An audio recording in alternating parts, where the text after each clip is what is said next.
Ladies and gentlemen, welcome to MTG Traders. My name is Taryn, and this is Cat Tribal 4.0 for Rivals of Ixalan Standard.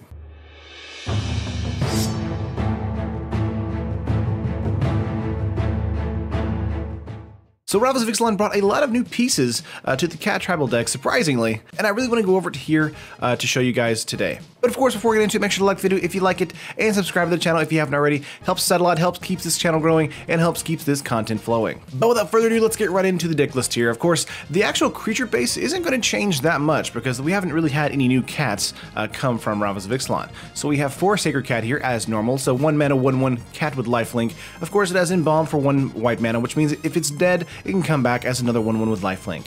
Next up here, we have Adorned Pouncer, probably one of the best cats in the deck here. It's a 2 mana 1/1 cat with double strike with Eternalize for 5, which means it comes back as a 4/4 with double strike, which is ridiculous in the mid to late game. Next up here, we have 4 Metallic Mimic. We kind of need another lord like this, so this is going to be our lord here for the deck. A 2 mana 2/1 Shapeshifter. As Metallic Mimic enters the battlefield, choose a creature type, which will choose cat. Metallic Mimic is a chosen type in addition to its others types, which is great for us, and each other creature you control of the chosen type entering the battlefield enters with an additional +1/+1 counter on it. So that does mean that a Adorned Pouncer comes in as a 2/2, and of course Sacred Cat comes in as a 2/2. However, Adorned Pouncer coming in as a 2/2 with double strike is quite good for 2 mana. Moving up here again, we have Pride Sovereign. This is a 3 mana 4/2/2 cat. Pride Sovereign gets +1/+1 for each other cat you control, and of course you can pay 1 and exert it and tap it. Pride Sovereign creates 2 1/1 white creature or cat tokens with lifelink. So this is great for us if we want to go wide against another wide deck, but Pride Sovereign is also getting larger each time we do that. So for example, if Pride Sovereign is just by itself on the battlefield and we exert it, it immediately turns into a 4/4, which is awesome for us. Moving on here, we have the Prowler here. I'm not going to pronounce it because I always mispronounce it.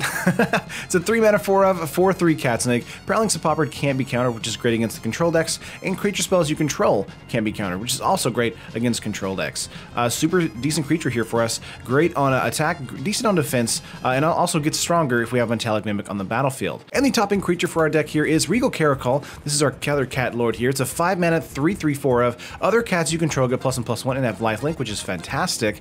And whenever Regal Caracol enters the battlefield, create 2 1/1 white cat creature tokens with lifelink. So a 3/3 that makes 2 1/1s that gives our entire board lifelink. Ridiculous, very powerful, and very good after a board wipe from our opponent. But again, I kind of sped through that because we really didn't change any of the creatures from the last .0 deck on the Cat Tribal. What we're actually changing here is Planeswalkers and some enchantments. So first up here, let's talk about Planeswalkers. We have Huatli Radiant Champion here. It's a 4 mana 3 loyalty 2 of Planeswalker here. +1, put a loyalty counter on Huatli Radiant Champion for each creature you control. Because we have a lot of creatures on the battlefield most of the time, Huatli is going to be a +1 and get either up to either a 5, 6, 7, and so on with her ability. Her -1 here is target creature gets +X until end of turn, where X is the number of creatures you control. So basically like Pride Sovereign's ability, but a -1 for our Planeswalker. And -8 is you get an emblem with whenever a creature enters the battlefield under your control, you may draw a card. So basically what the Vanquisher's Banner was doing for us in the 3.0 slot, but Huatli is doing it as an emblem here, and she probably will survive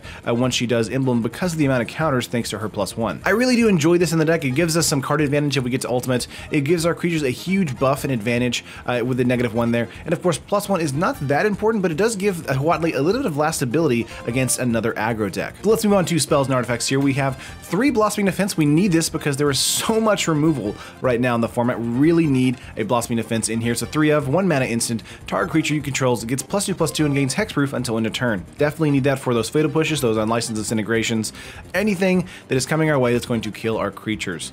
Next up here we have Lifecrafter's Bestiary. So we have the card draw with Huatli, but we really needed something else as well in the mid to late game, and Bestiary is here to be that. It's a 3 mana 1/1 artifact. At the beginning of your upkeep, you may scry 1, so scrying away lands if we don't need them. Whenever you cast a creature spell, you may pay 1 green mana. If you do, draw a card, so that's very good for us, just for 3 mana. Moving on to a new card from Rivals here in enchantments, we have 3 Radiant Destiny. This is what's replacing basically Vanquisher's Banner. It's a 3 mana enchantment with Ascend, which is if you control 10 or more permanents, you get the City's Blessing for the rest of the game. In this deck, it is very easy to do that thanks to Pride Sovereign, as well as just Sacred Cats coming back from the dead. As Radiant Destiny enters the battlefield, choose a creature type, which will choose cats. Creatures you control, the chosen type, get +1/+1. As long as you have the City's Blessing, they also also have Vigilance, which is ridiculous. Vigilance Lifelinkers, that's insane. Very good for just 3 mana. Vanquisher's Banner was kind of what this was for us, but it was just 5 mana. It was just too expensive for us. Even though it did give us some card draw in the mid to late game, it was just too slow. Playing something on turn 3 or 4 with Radiant Destiny is so good, and it can get into Ascend very, very quickly by turn 4 or 5. But moving on to the last 3 cards in the deck besides lands here, we have 3 cast out. We know we need it in the deck here. It's a 4-mana enchantment with flash. When cast out enters the battlefield, exile target non-land permanent and opponent controls until cast out leaves the battlefield, and cycling for 1 white mana. And that is all the cards in the deck besides lands. So let's go over lands here. We have 2 Field of Ruin. We really, really need this for all the flip lands right now. Path of Metal is a pain to deal with for us. It's a land that taps our colorless, and we can pay to sacrifice Field of Ruin, destroy target non-basic land and opponent controls. Each player searches his or her library for a basic land, put it onto the battlefield, then shuffle his or her libraries. So we really don't lose mana thanks to Field of Ruin's ability here, and we actually do have the ability to shut down either a flipped Azcanta, a flipped Legion's Landing, and a flipped Path of Metal. Moving on to our normal lands here, we have of course 4 Sunpetal Grove, a buddy land that comes in tapped unless we control a forest or a plains.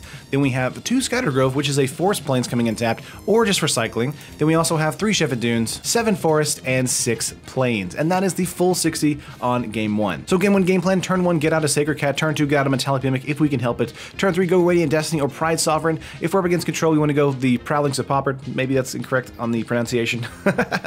And of course just kind of build from there. The deck is all about building out our board state. We're really, really bad against board wipes, but we do have the Adorned Pouncer and Sacred Cat, as well as Rigo Caracol to kind of recover from a board wipe. But what can we do in game 2? Let's go to the actual sideboard here for us. We have 1 Authority of the Consoles. This is here for the aggro decks that are coming up right now. Boros aggro and mono red aggro right now are ridiculously fast, and Authority of the Consoles is here just to slow them down just a little tiny bit so we can stabilize on our board state. So 1 mana enchantment, 1 of creatures your opponent controls enters the battlefield tapped, which is great for us for those haste creatures. Whenever a creature enters the battlefield under your opponent's control, you gain 1 life, which of course we have a lot of lifelink in our deck already, and gaining 1 extra life is very good for us too.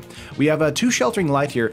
Again, there is so much spot removal, and we really need something to help our creatures kind of survive here. So Sheltering Light is here for us. It's a 1 mana instant, 2 of target creature gains indestructible until end of turn and scry 1. So that kind of protects us against an unlicensed integration, protects us against Fatal Push, Lightning Strike, Shock, anything like that. Sheltering Light will help us do that.